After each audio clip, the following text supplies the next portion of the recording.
Buletin Didik 20 April bersama saya Zaiti Zubair. Assalamualaikum dan salam sejahtera. Dalam zaman yang serba moden kini, penggunaan gadget ketika di tempat awam atau ruangan menunggu sudah menjadi perkara biasa. Namun membaca buku sementara menanti perjalanan feri membawa keterujaan pada mata yang memandangnya. Apatah lagi amalan itu dilakukan kanak-kanak dan remaja. Visual dua beradik membaca buku di tepi jalan ini dirakamkan di Terminal Feri Kuala Perlis pagi tadi. Mereka dilihat memegang buku ketika turun dari kereta sebelum duduk di lantai dan membaca komik yang berunsurkan sains. Difahamkan, mereka dari Seremban Negeri Sembilan dalam perjalanan pulang bercuti raya di Kampung Yoi, Langkawi. Saya kadang-kadang je baca sebab buku tu adik punya. Saya punya tak bawa. Saya ada banyak kat rumah. Setiap hari baca buku? Bolehlah nak dikatakan macam tu. Baca buku apa? Candy Jam. Kenapa adik baca buku? Sebab ada info sains. Memang selalu kalau duduk-duduk saja baca buku? Ibu ajar macam tu? Dah banyak dah buku habis baca? Menurut ibu mereka, anak-anaknya dididik dengan amalan membaca buku sejak menjalani tempoh Perintah Kawalan Pergerakan 3 tahun lalu. Ia bagi mengelak mereka leka bermain gadget sepanjang masa. Untuk menambahkan lagi minat membaca, dia membeli komik bersiri mengikut genre buku pilihan anak-anaknya. Jadi kita nak tarik balik minat tu, kita kena bagi satu yang benda yang boleh buang ketagihan tu kan. Jadi kita tengok bila kita bagi komik yang ada info sains lah apa kan, dia orang minat kan. Jadi kita teruskanlah. Banyak dah buku kat rumah? Banyak lah. Sebab dia bersiri, jadi bersiri ada siri 1, 2, jadi dia orang nak sambung siri kan. Sementara itu, tinjauan mendapati orang ramai mula membanjiri kawasan Terminal Feri Kuala Perlis seawal jam 7.30 pagi. Perjalanan feri Kuala Perlis Langkawi bermula pada 9.30 pagi. Ahsan Anas, demikian gelaran diberikan kepada mahasiswa Malaysia oleh penduduk Mesir yang membawa maksud manusia-manusia yang terbaik. Justru setiap kali menjelang Ramadan, kehadiran mahasiswa-mahasiswa itu amat dinantikan oleh masyarakat tempatan di sana. Sesiapa yang memberi makan kepada orang yang berpuasa, maka dia mendapat pahala seumpamanya tanpa kurang sedikit pun daripada pahala orang yang berpuasa tersebut. Demikian hadis riwayat Al-Tirmizi sebagaimana sabda Rasulullah SAW. Mengambil kira teladan itu, mahasiswa Malaysia acap kali mengadakan program bersama rakyat tempatan di Mesir. Program Iftar International Gathering dan Quran Hour diadakan setiap Isnin anjuran mahasiswa Malaysia. Acara turut disertai lebih 20 mahasiswa antarabangsa lain, antaranya dari Brunei, Indonesia, Mesir dan Singapura. Alhamdulillah, kali ini memang sangat ramai yang dia bermula dari kami very aggressive lah update our program di medsos kami, di Instagram, TikTok, dan juga Alhamdulillah dari situ sangat ramai yang PM, DM untuk sama-sama nak menjayakan. Program turut berkesempatan menyantuni anak-anak yatim dan mereka yang memerlukan. Bagi tahun ini, 1,500 pek makanan dan 250 naskah Al-Quran diagihkan kepada golongan sasaran. Menginspirasi masyarakat dan juga anak-anak kecil di sana. Tapi kami pula yang terinspirasi dengan kisah hidup mereka. Kami pula yang bahagia, dibahagiakan oleh anak-anak kecil di sana. Alhamdulillah, alhamdulillah. النهارده كان يوم رائع تبارك الله الحمد لله. 700 طفل يتيم، كان يوم ما شاء الله الله اكبر جميل. شكرا شكرا شكرا، ربنا يبارك فيكم ويعزكم يا رب على قراءة القرآن ما شاء الله. الكل سعيد، ربنا يبارك فيكم ويجزيكم كل خير يا رب. حبايبي بتوع ماليزيا دول ولادي شباب ماليزيا، ربنا يبارك فيكم. Sejauh mana kaki melangkah, rindu pastinya berdetik di hati yang tersayang. Bagi mahasiswa ini, meskipun hati digamit rindu tidak berkesudahan kepada keluarga, amanah tetap digalas dengan sepenuh hati dalam menuntut ilmu. Syawal tetap disambut meriah bersama pihak kedutaan di Dewan Malaysia Abbasiyah, Kahirah. Sana sini sibuk, ada yang nak balik kampung, ada nak buat persiapan akhir sebelum raya. Dan tinjauan kami ke lokasi nostalgia setiap kali menjelang Syawal iaitu Pudu Raya yang kini dikenali dengan nama Pudu Central Tampak Suram. Lokasi itu tidak lagi meriah dengan aktiviti selepas kebanyakan perkhidmatan bas antara bandar telah bertukar ke Bandar Tasik Selatan. Lazimnya menjelang Hari Raya, pusat pengangkutan awam di sini sudah pasti dipenuhi orang ramai. Namun kini sebaliknya, malah kebanyakan syarikat bas turut menutup kaunter tiket kerana menanggung kerugian susulan tidak lagi menyediakan perkhidmatan ke utara, selatan atau timur tanah air. Sebab dia tersorok kan. Dia orang ingat UTC ni, Pudu ni cuma untuk urusan-urusan formal je. Ramai mungkin dalam 15 orang kalau saya pernah bawa lah. Paling sikit tak ada orang pun ada. Bagi pemandu bas, menunggu pelanggan ibarat angin lalu. Penumpang masih kurang lagi. Tara penuh. Macam dulu tak ada dah. Masih belum COVID. Banyak penuh. Satu time macam ini raya, kita satu masa mesti mau 2 bas. Sekarang satu bas pun tak ada orang. Biasanya TBS. Kat sini sebab tak ramai orang kan. So saja pilih kat sini. Tiket pun ada kosong kat sini. Kat TBS memang dah habis. Ni first time saya tahu ada kat sini. So ni kali pertama memang memang kali pertama ke sini. Dekat sini paling senang. Kita just terus pergi dekat bas dia. Memang terus dapat naik macam tu je. Dia tak ada macam nak tunggu turn ke apa ke, tak ada. Memang bas dia memang tak penuh selalu. Seperti tahun-tahun sebelumnya, tidak lengkap persiapan Hari Raya tanpa mantai yang menjadi tradisi masyarakat di Negeri Sembilan. Justru bagi memudahkan orang ramai mendapatkan bekalan daging segar pada harga berpatutan, kerajaan negeri mengambil inisiatif menganjurkan mantai perdana di 19 lokasi seluruh negeri itu. Menteri Besar Datuk Seri Aminuddin Harun berkata, sebanyak 10,000 kilogram daging lembu tempatan ditawarkan pada mantai kali ini pada kadar RM37 bagi 1 kilogram. Orang ramai juga boleh mendapatkan ayam, telur serta barangan keperluan lain melalui jualan prihatin yang turut diadakan di lokasi sama. Ini merupakan satu usaha yang baik untuk kita galakkan pengusaha-pengusaha sama-sama dengan kerajaan negeri memberikan satu bantuan kepada masyarakat menjelang Hari Raya ini. Beliau berkata demikian selepas merasmikan program Mantai Aidilfitri 2023 di Masjid Datuk Kelana Petra Lela, Sikamat. Sementara itu, rata-rata peniaga dan pengunjung yang ditemui menyambut baik inisiatif kerajaan negeri bukan saja dalam memudahkan mereka mencari barangan bagi kelengkapan juadah Hari Raya, tetapi juga harga ditawarkan lebih murah. Kita daripada RPWP Agro, kita sendiri pun bawa hasil-hasil yang kita ternak sendiri daripada ladang fresh, daripada ladang kita sembelih pun. Ini pun baru semua yang sembelih pada pagi ni juga, dan kemudian kita dapat hidangkan kepada semua warga Negeri Sembilan. Setakat ni alhamdulillah lah okey, ya kan. Sambutan semua okey. Dengan adanya mantai ni dapatlah kita memudahkan persiapan untuk nak nyambut Aidilfitri nanti, insya-Allah. Harga pun boleh tahan, murah. Parking pun senang, insya-Allah lah. Kan semua dipermudahkanlah, insya-Allah. Sejak 5 tahun lalu, amalan memasang pelita sumbu atau panjut dilakukan Muhammad Saleh di sekitar rumahnya di Kampung Air Deras, Padang Enggan, Kota Baru, Kelantan.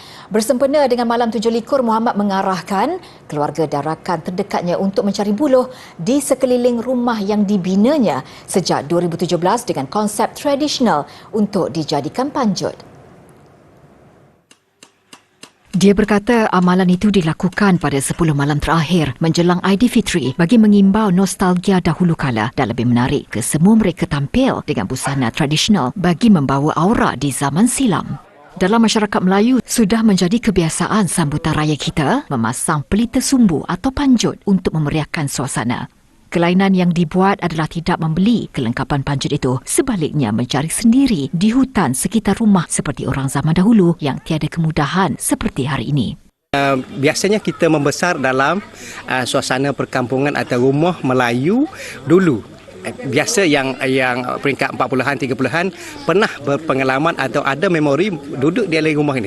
Dan apabila tiba musim raya, yang bekerja di luar daripada tempat asal akan kembali ke kampung, dan di situlah wujudnya suasana kekeluargaan, harmoni dan juga bermasyarakat atau berkeluarga.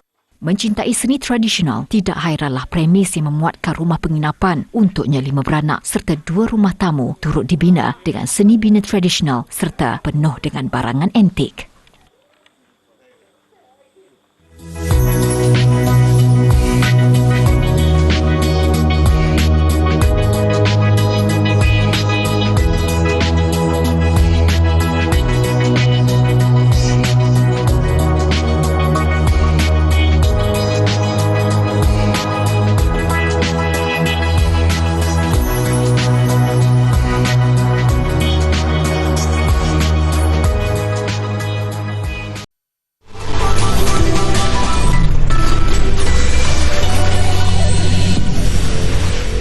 Bersua kembali, bagi mereka yang tidak berkemampuan menerima baju raya baharu disambut rasa syukur dan ceria. Tambahan lagi, inisiatif dilakukan ketika bulan Ramadan yang penuh berkat. Bagi penerima sumbangan baju raya yang juga saudara baharu mualaf, rasa teruja itu hasil inisiatif Pertubuhan Kebajikan Islam Malaysia (PERKIM). Alhamdulillah, akhirnya berbaju raya juga kami tahun ini. Itulah yang dizahirkan penerima sumbangan baju dan duit raya dari pihak PERKIM di Ibu Negara semalam. Program anjuran kali ketiga melibatkan 100 penerima sumbangan terdiri mualaf. Bagi penerima, ibarat satu rahmat apabila dapat memakai baju baharu di pagi Syawal. Ini paling best.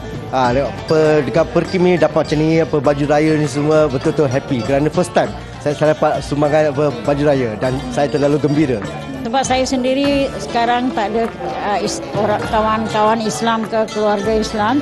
So saya sangat gembira. Semua orang macam keluarga saya sendiri juga. Dengan memakai baju baharu di pagi Syawal, mereka akui merasa teruja dapat menghidupkan sunnah Nabi Muhammad SAW. Dalam pada itu, penerima berkongsi hadiah baharu ini melegakan dan mengubat duka di hati walaupun di sisi keluarga kerana memeluk agama Islam. Alhamdulillah, syukur sangat sebab lepas COVID ini baru first year kita dapat hadiah apa semua kan. So Alhamdulillah, syukur sangat untuk penyumbang dengan pemberi. Semoga murah rezeki, bagi kesihatan yang baik. Kekalkan macam mana keadaan kita pun kekalkan kita dalam Islam. Bagi pihak PERKIM, keberkatan bulan Ramadan membawa barakah kepada mereka yang bersedekah dan memperbanyakkan saham akhirat. Bagi kami inilah setahun sekali kita berikan penghargaan kepada mereka agar mereka merasa diri mereka ni tidak terasing, tidak tersisih daripada masyarakat. Program diharap dapat diteruskan bagi membantu ramai lagi yang kurang bernasib baik menyambut Lebaran. Selamat Hari Raya Aidilfitri.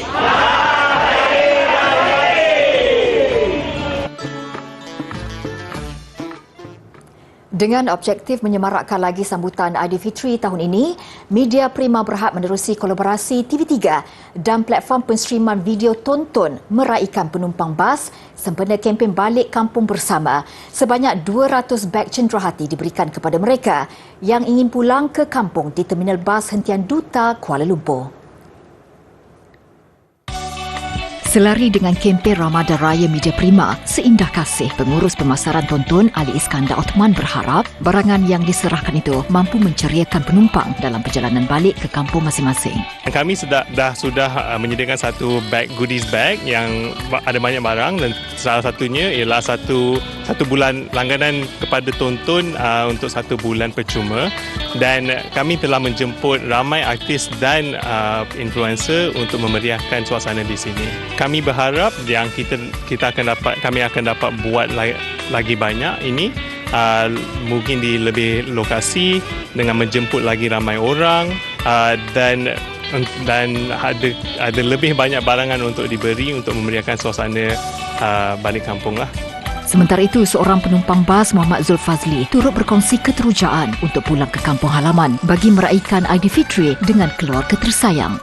Balik Solo, family semua kat kampung, wife anak bini semua kat kampung. So kalau tema tu memang ada tema, saya tak tahu, mungkin surprise kepada family. Untuk family especially yang dekat Lostaff, selamat Hari Raya. Untuk kawan-kawan yang tak dapat pulang daripada Jepun pun selamat Hari Raya juga.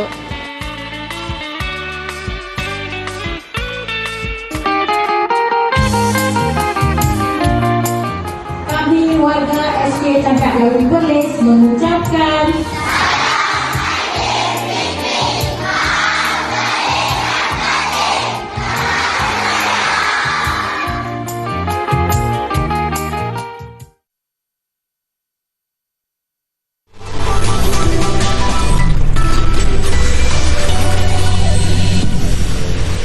Perdana Menteri Datuk Seri Anwar Ibrahim menerima kunjungan tokoh budayawan dan seniwati Tan Sri Michelle Yeoh yang dinobatkan pelakon wanita terbaik di Anugerah Akademi 2023. Datuk Seri Anwar menerusi hantaran di Facebook rasmi beliau berkata, tokoh itu mengimbau kisah suka dan duka perjalanan hidupnya sebelum dapat mengecap kejayaan di mata dunia.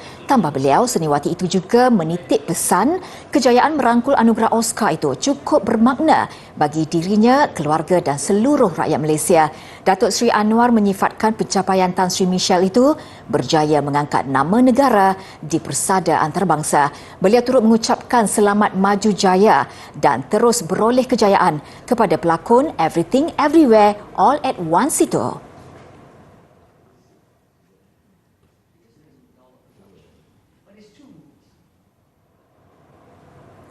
Gerhana matahari siang tadi dilihat dengan jelas oleh penduduk di Sabah. Fenomena yang jarang berlaku itu jelas kelihatan di daerah Tawau sehingga 43% berbanding kawasan lain di negara ini. Kementerian Sains, Teknologi dan Inovasi melalui Planetarium Negara juga telah mengadakan program pencerapan gerhana itu di Perpustakaan Tawau. Beberapa teleskop dengan penuras khas disediakan selain mengedarkan cermin mata gerhana secara percuma bagi membolehkan pengunjung menyaksikan fenomena itu dengan jelas. Orang ramai di daerah itu berpeluang menyaksikannya bermula 11.07 pagi.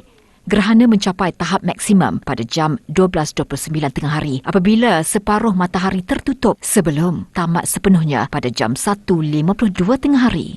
Litupan permukaan matahari adalah pada kadar sehingga 30% di Kuching, Sarawak.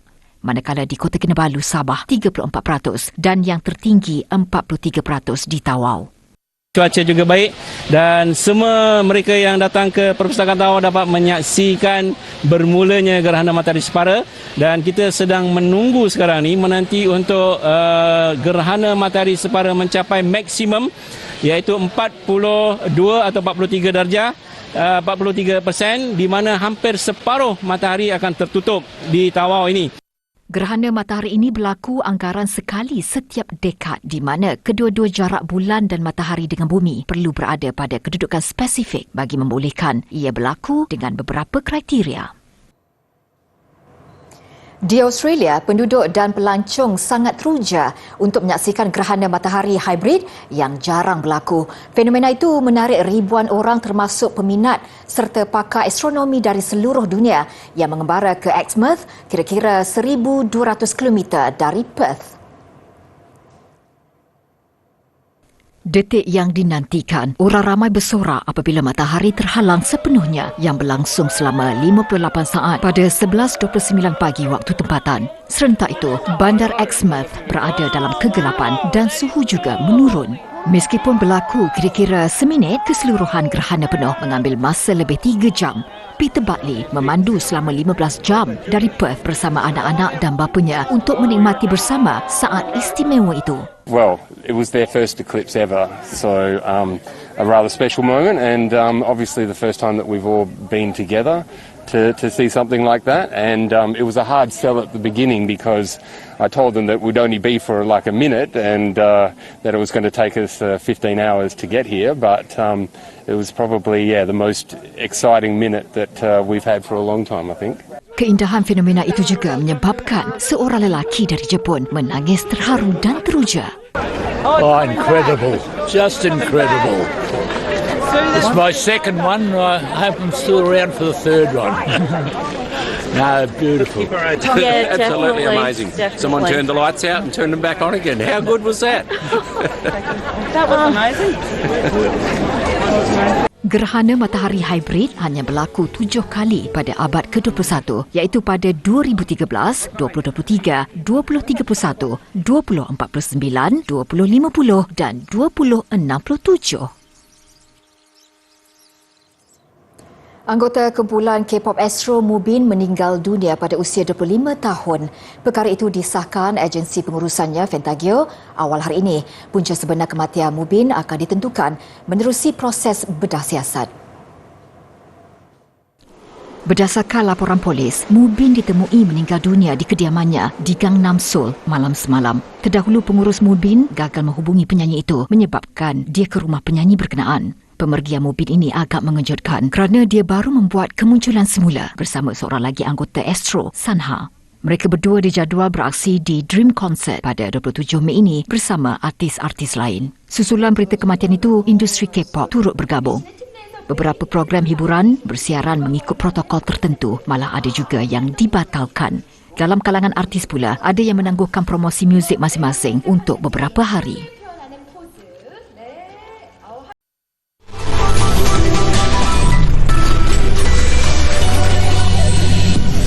Laporan sukan, JDT jelas masih sukar digugat mana-mana pasukan dalam saingan Liga Super musim ini apabila cemerlang mencatat kemenangan ke-9 berturut-turut semalam. Kejayaan itu hadir selepas Harimau Selatan berjaya menewaskan PDRM 1-0 di tempat lawan sekaligus mengukuhkan kedudukan di puncak Liga. JDT sememangnya pasukan dalam aksi di Stadium Majlis Bandaraya Petaling Jaya. Bagaimanapun juara Liga Super 9 kali berturut-turut itu tidak diberi laluan mudah berikutan tuan rumah menerapkan corak bertahan sepanjang permainan berlangsung. Minit ke-43, JDT dihadiahkan sepakan penalti selepas Bergson de Silva dikasari Azmin Muslim. Namun peluang yang dimiliki Bergson berjaya diselamatkan penjaga gol muda PDRM Nur Hakim Hamidun. Kekal 0-0 tamat separuh masa, JDT menggandakan asakan selepas rehat. Hasilnya, Fernando Forestieri berjaya memecah kebuntuan jaringan minit ke-61. PDRM jelas berdepan kesukaran untuk bangkit apabila Kyo Min-ho dilayangkan kad kuning kedua. Keputusan 1-0 kekal sehingga wisa penamat menyaksikan JDT menang kesemua 9 perlawanan setakat ini. Mereka kukuh di puncak Liga dengan 27 mata, manakala PDRM jatuh satu anak tangga di kedudukan ke-10 dengan 10 mata. Di Stadium Likas Kota Kinabalu, Sabah naik ke tangga keempat selepas membelasah Kelantan 6-1. Pesta gol tuan rumah bermula dengan jaringan Daniel Ting seawal minit keempat. Sebelum pemain tengah itu sekali lagi mencetak nama selaku penjaring kedua 7 minit kemudian. Kelantan merapatkan jurang gol menerusi Miguel Cifuentes seminit selepas rehat. Namun Dominic Tan tidak mengambil masa lama untuk meletakkan Sabah selesa mendadui 3-1. Kapten Sabah Badr Bakhtiar kemudiannya menambah gol keempat minit ke-61 disusuli Stuart Wilkin merembat kencang untuk gol kelima minit ke-75. Mereka menambah derita pelawat dengan gol ke-6 melalui Telmo Ketenghera pada masa kecederaan sekaligus melengkapkan kemenangan bergaya di halaman sendiri. Ia pastinya melonjakkan semula semangat Sabah selepas gagal mengutip mata penuh dalam 3 aksi Liga Super di gelanggang lawan sebelum ini. Mereka kini mengumpul 17 mata di tangga keempat, manakala Kelantan kekal di tangga ke-13 dengan 4 mata.